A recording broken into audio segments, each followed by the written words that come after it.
name is Jordan Everett, and this is my road trip to Gainesville, Florida. The first stop is snorkeling at Devil's Den Natural Spring. The Florida Aquifer is the water cycle for Florida and is the underground source of water for 60% of Florida residents. Springs are formed when groundwater from the aquifer pushes up through the surface. Springs are fed by rainwater, and the underground limestone is extremely porous. The rainwater seeps into the limestone and is then carried to the underground spring. This is why springs flood so often.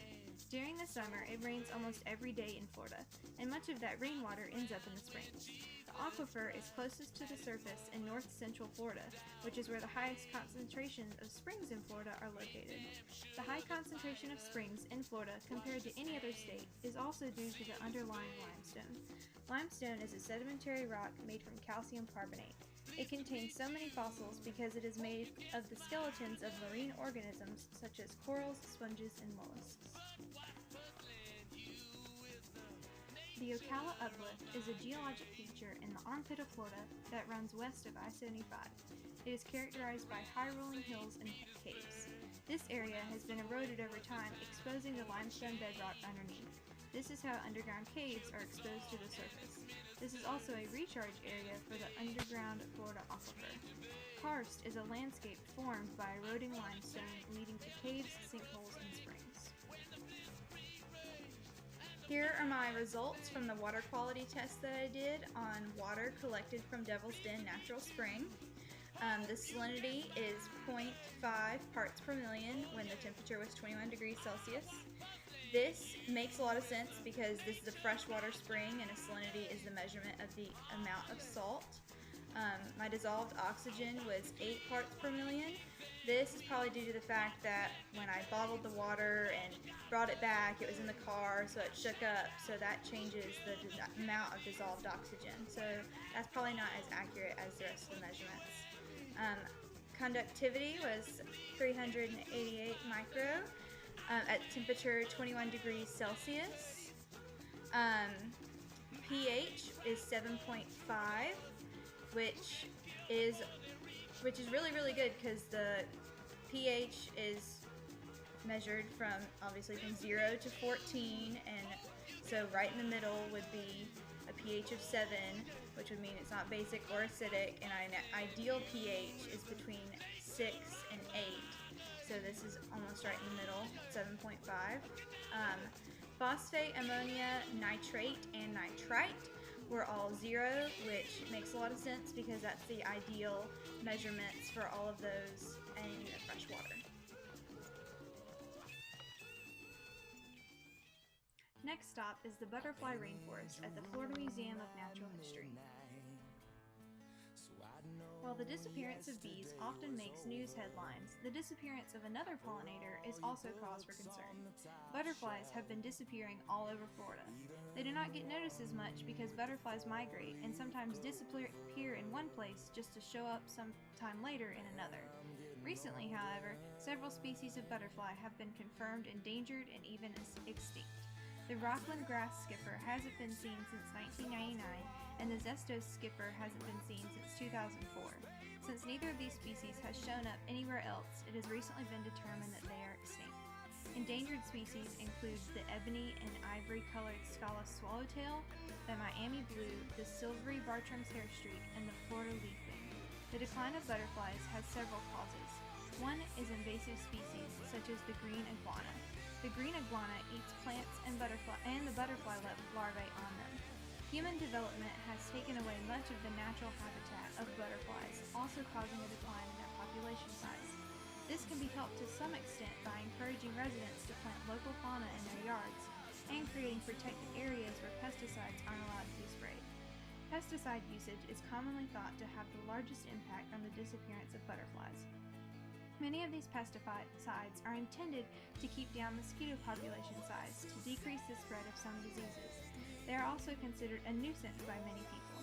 People can call in when they feel that their yard has too many mosquitoes, and government-hired exterminators will come through on pickup trucks with aerosol generators filled with mosquito spray to spray their yards, even for free in some areas.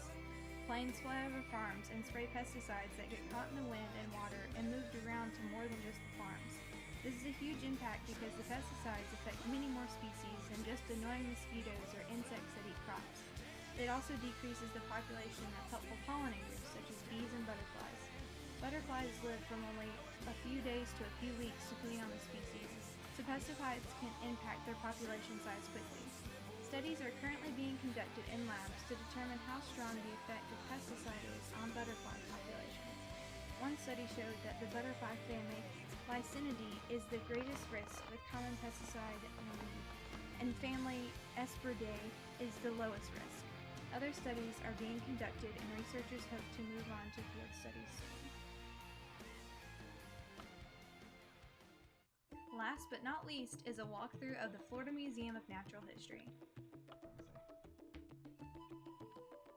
After leaving the butterfly rainforest, there is a massive display of the preserved specimens and butterfly of moth species from around the world. They are organized on the wall based on the region they are found in. 50 million years ago, you walked upon the planet sea. Thought of all that you could see, just a little bit like me, walking in your footsteps, walking in your footsteps, walking in your footsteps, walking in your footsteps. Hey, Mr. Dinosaur, you really couldn't ask for more. You're God's favorite creature, but you didn't have a future. Walking in your footsteps. Down one side of the hallways is a lab with open windows where students, teachers, and workers can be seen doing research, preserving specimens, and making new displays for the museum. There were also several information boards about the effects that humans can have on butterflies and other insect species. Along the other side of the hallway is blown up pictures of microscopic organisms.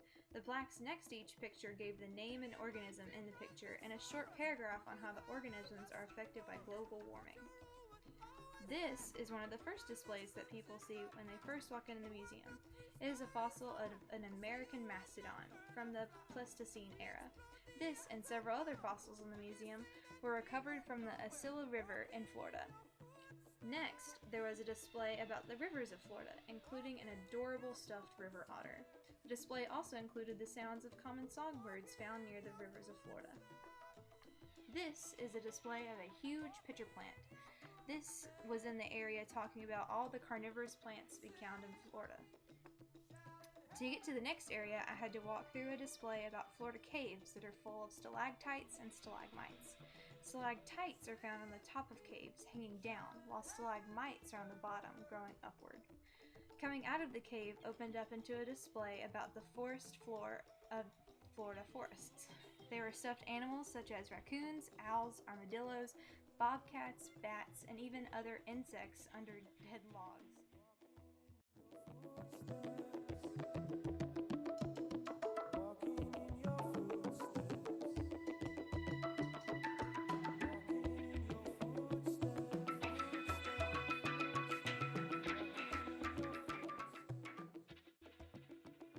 Next, there was a beach display with sea turtle nests and other species of animal commonly found on Florida beaches.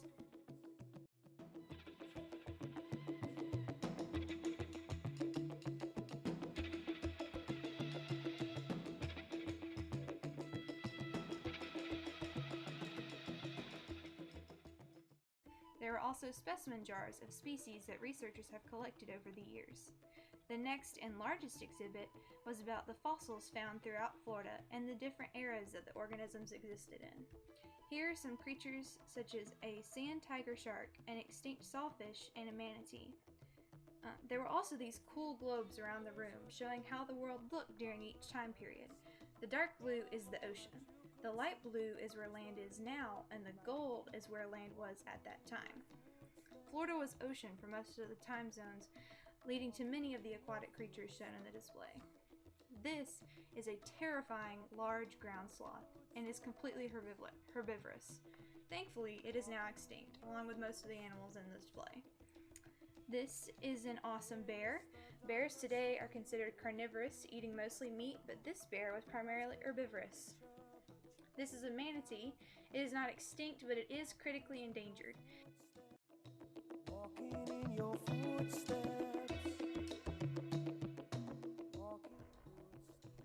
These are fossilized sea urchins. Both of these types of urchins can be found in oceans today.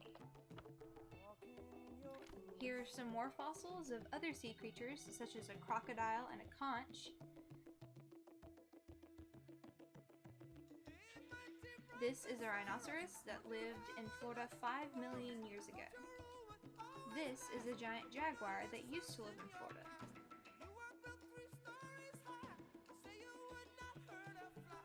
This is a Bone Valley otter.